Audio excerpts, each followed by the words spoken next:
go. So, we started off last night talking about populism. We ended up, and we're moving on to, I guess we're sticking with populism to a degree, but we ended up with something called heurism. Now I'm gonna have to ask both Myles and good friend Henry Pietrus in the audience to help me out with this one. But before we get to that, Alfred Hitchcock, on his show, I think it was the hour episode entitled The Second Wife, he has a robot there, and he's talking about all the benefits of robots taking the parts of actors. And of course, lastly but not leastly among the benefits are the unemployment. So, having said that, take us to heurism, gentlemen, and then take us back to populism. Heurism. Do I hear an explanation of heurism? Well? Heuristics was the word. Oh, heuristic. Okay. Okay, heuristic. What is that? Okay. The term heuristic actually applies to a system that is capable of learning.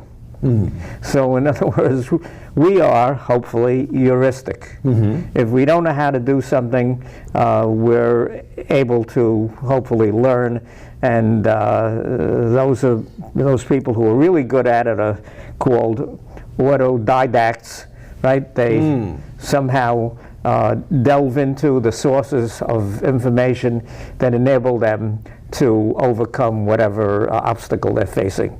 And so they're really, truly heuristic. Now, imagine, we're wired to do that. How do you make a machine do that? How do you make a machine do that? Now, I can't, obviously tell you how, for example, all the people who are doing it are doing it. Yeah. But one of the theories of this is that you can do it somewhat in a similar manner to the way the human brain works. That is to say, if certain connections are made, and those connections turn out to be representative of something. For example, this bowl, I had all the soup already, so I can use it for a prop. Okay, and there was corn chowder because apparently corn is the only thing that you can get anymore because the farmers are all got put out of business by the truck drivers or by somebody, but continue. Yeah, but this was progressive soup or progresso soup. Progressive soup, thank you. Yeah, not progresso. No. And they don't pay us any money, so we'll not mention their names on the show. Okay. Continue. Well, anyway, suppose that you want a neural network or your brain to represent this bowl. Well, if you have sensors that are giving you a picture of the shape in various ways, various aspects of the shape from this view, from this view, from this view, the fact that this is concave and all that. Let's say that each of those, just for this discussion's sake, each of those pieces of information is conducted on a wire or a neuron in the brain or whatever. And there are oodles of combinations of all of those connections, but there is one combination of all of those connections that is bowl, the concept of bowl. The sum of the parts. Yeah, the sum of the parts, exactly. Now, if all of those parts give you the right answer, then all of those wires are rewarded in the brain. Okay? So there is a reward for getting it right. And that reward system is the essence of learning, it's believed. The reward system in the brain. That's some years of teaching. I think you're absolutely right. There has to be some feedback, thanking them or rewarding, and some even by a word of praise, right, to continue the process of learning. Now the reward actually strengthens the connections in the neurons. Okay, so that the first time a baby looks at this thing, it's what is it? Yeah. But then after that, bingo, bowl, whack. That's the strong connection. All of those connections have been rewarded, and bang, they fire with the concept bowl. Okay. Okay? And the more we see... Even if you present it with other bowls, or bowl-like... Yes, exactly, yeah. You make that connection from one thing to another similar thing. Yeah. But then you drive by some place and it says Acme Bowl, and it's really a bowling alley, and the brain just flips out. Ah, okay. So what does a bowling alley have to do with bowls? Except you could take two bowls and put one on top of the other, right. and you end up and with... you have a bowling ball. You sort of have a bowling ball, So, yeah. you know, that's a good example because it shows how complicated this thing is, right? It's incredible. So last night we were talking about populism. Yeah. And Father Glocklin and Huey Long. Yeah. Huey Long is, at least to me, was the more recognizable name because in Louisiana politics, Huey Long was, he may have ascribed to populism, but he considered himself quite the god, so to speak. Bring us back to that point and compare and contrast those two characters. Okay. Huey Long, you might say, was on the left side and Father Glocklin on the right side, where Father Glocklin dealt in morality, and to a large extent he espoused morality being the key to good life and solving the problems of America. Huey Long, on the other hand, was very much in favor of redistributing the wealth of the United States.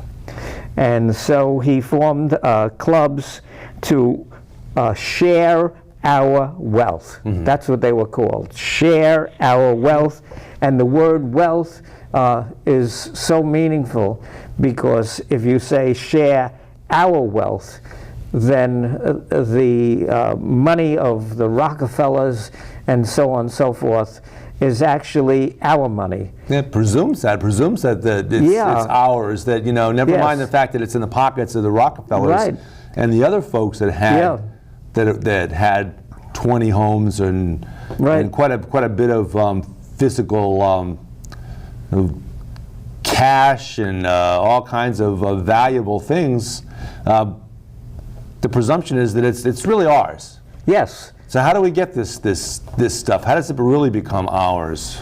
Well, for example, if we go back to Huey Long and his origin, Standard Oil was the big factor in the oil fields surrounding New Orleans and the bayous and whatnot, the Delta. Standard Oil became Mobil. Yeah. Mobil Oil, yeah. Yes, absolutely. Exxon. Yeah. And the people were basically impoverished, and here is this giant that is pumping the oil out of the ground. Now, who owns that ground? You know, who owns this stuff? Is it sheer economic power that garners the wealth and pumps the oil out? And really, in effect, you might say, pumps the life out of the people? Well, Huey Long, to his credit, actually fought against that.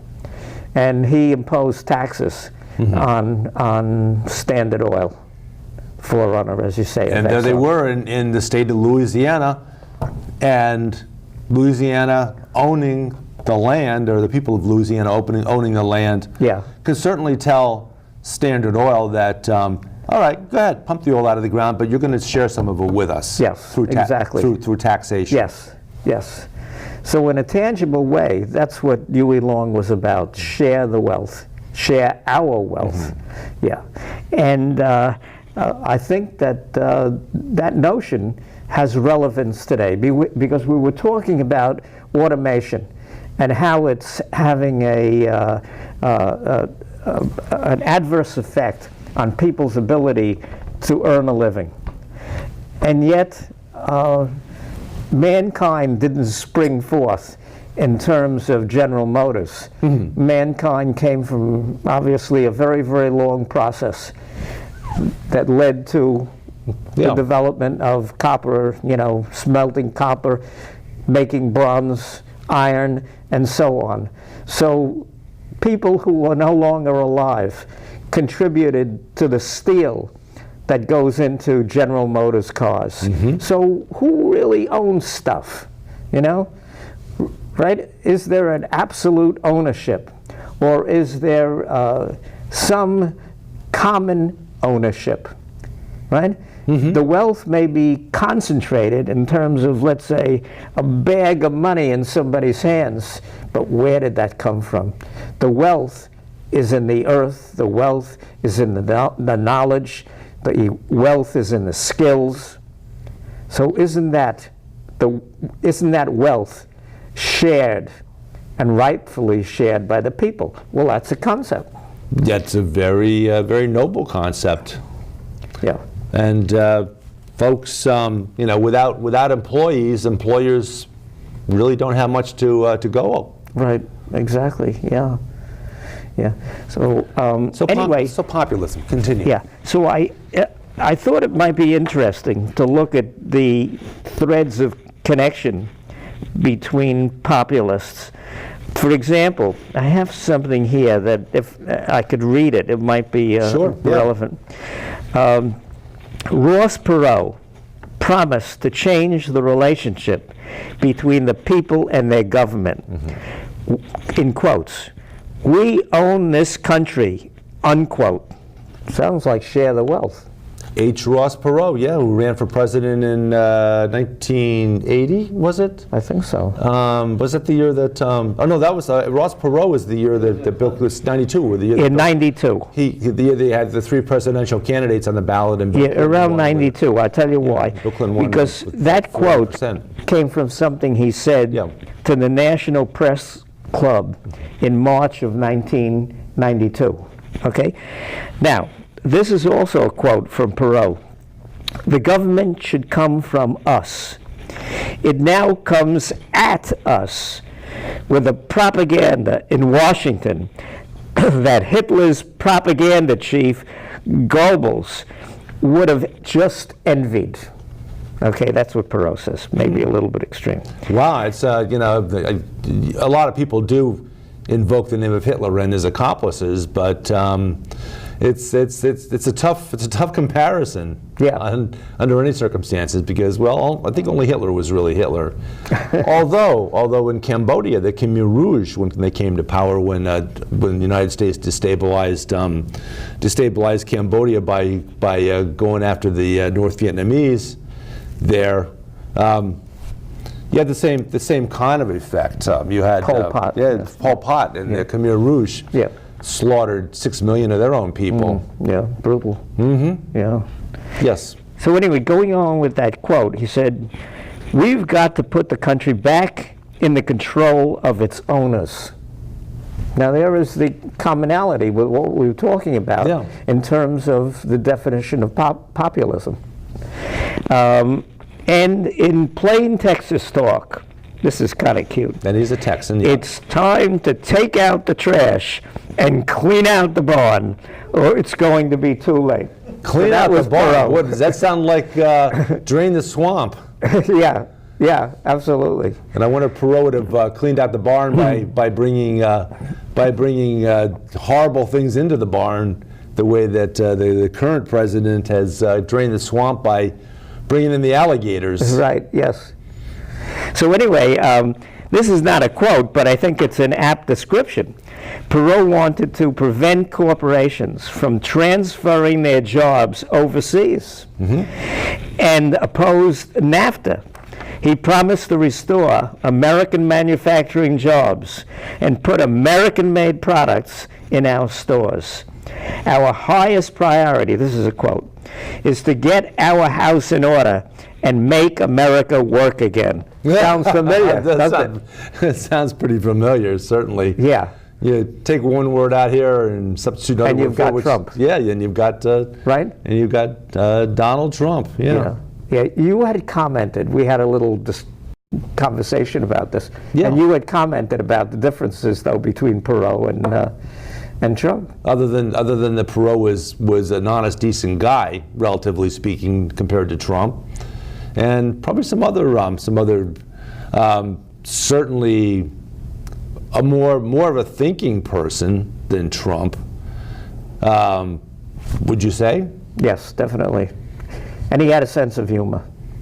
Yeah. You remember once somebody said something, and Trump said, I mean, like Perot said, "I'm all ears." He had these big ears. Rightly so, because Yeah, he had a couple of the Yeah, biggest he ears was funny. ever to enter a presidential campaign.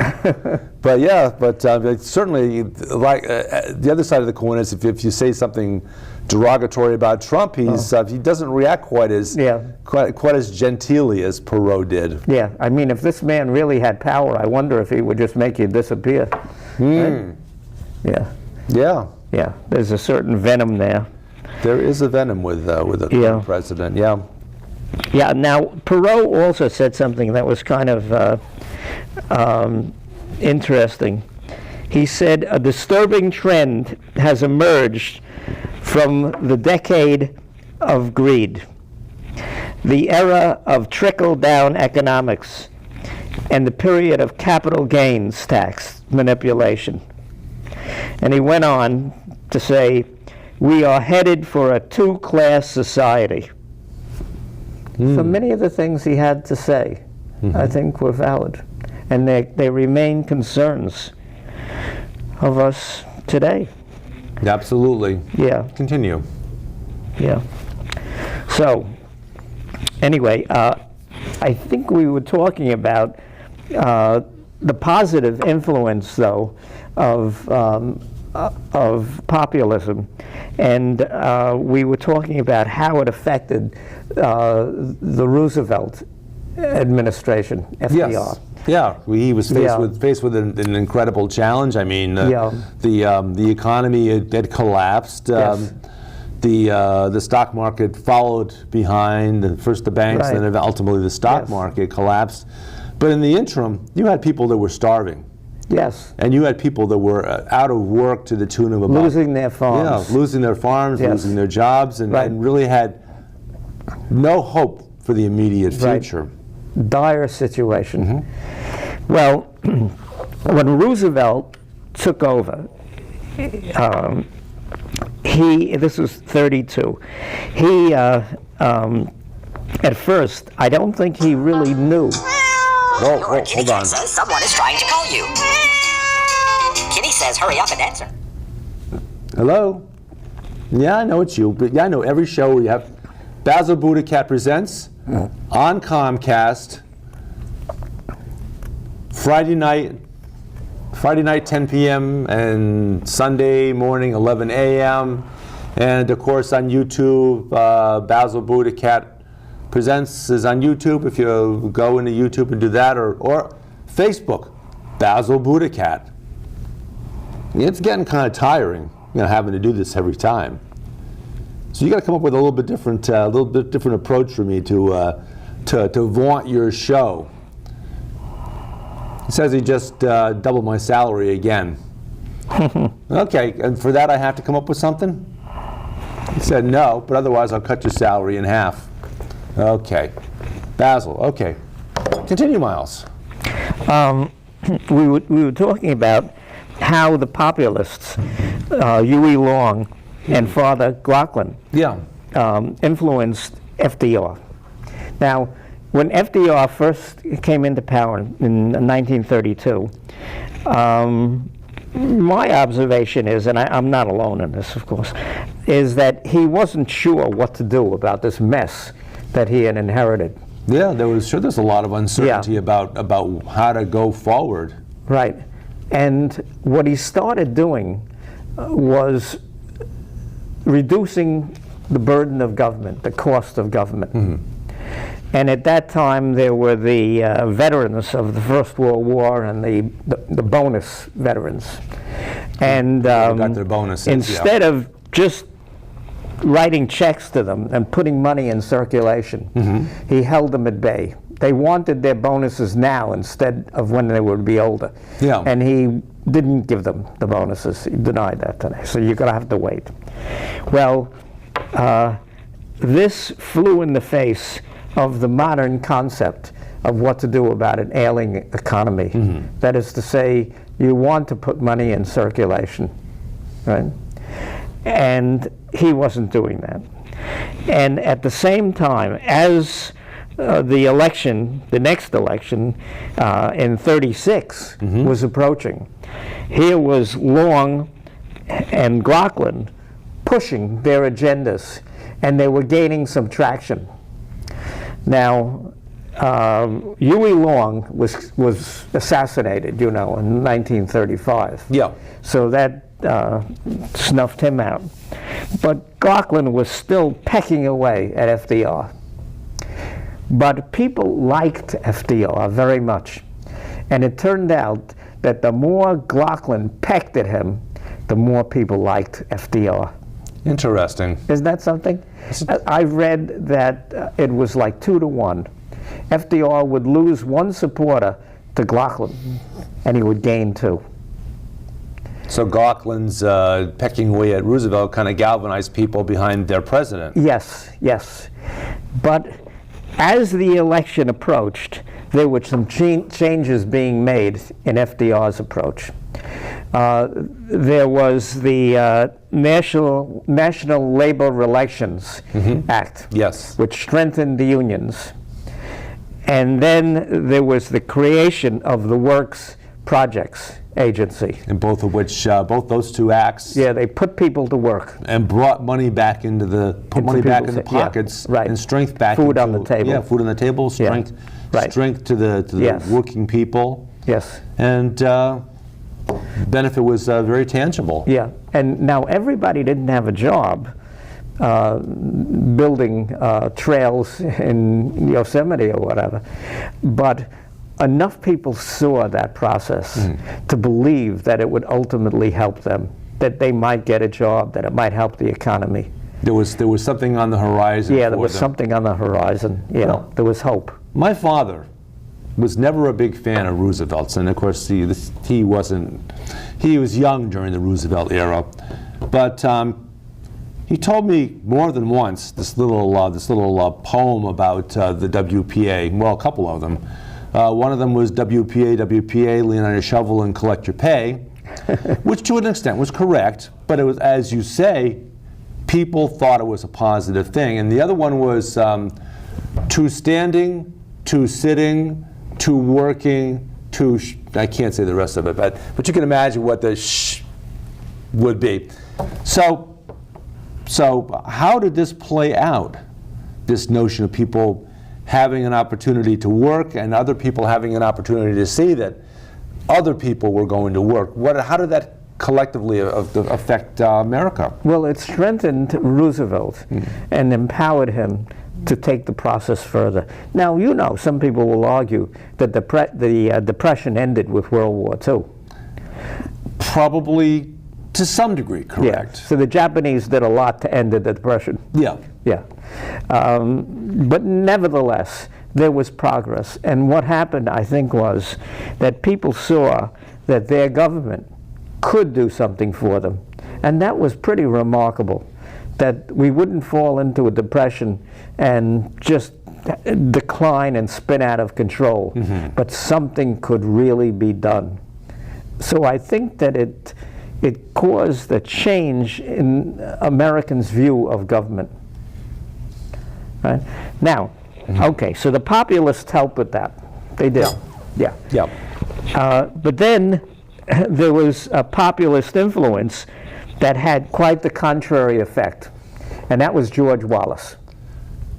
The George Clayton Wallace that came along and ran for president a couple of times, the one that stood at the door of University of Alabama and said segregation now. That's right. Segregation today, tomorrow, forever. Segregation forever, yes. Yes. Interestingly enough, he did not in public denigrate the Negroes, but he sure did it in his way, right? Yes, he did. Now, when he did that, unfortunately, he connected with a segment of the population. Possibly the same segment of the population that Donald Trump connects with. Yes, yes, they say there's a lineage from Wallace to Trump. Now, of course, Republicans will hammer away at the notion that George Wallace belonged to the Democratic Party.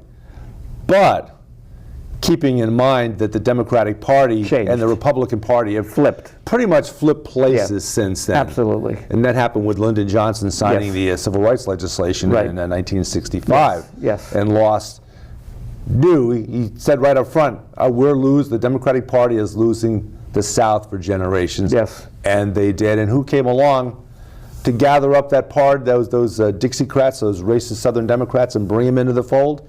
A fellow by the name of Richard Nixon. Right, right. So then there's the connection to Trump and to some elements of the Republican Party. Mm-hmm. Yeah.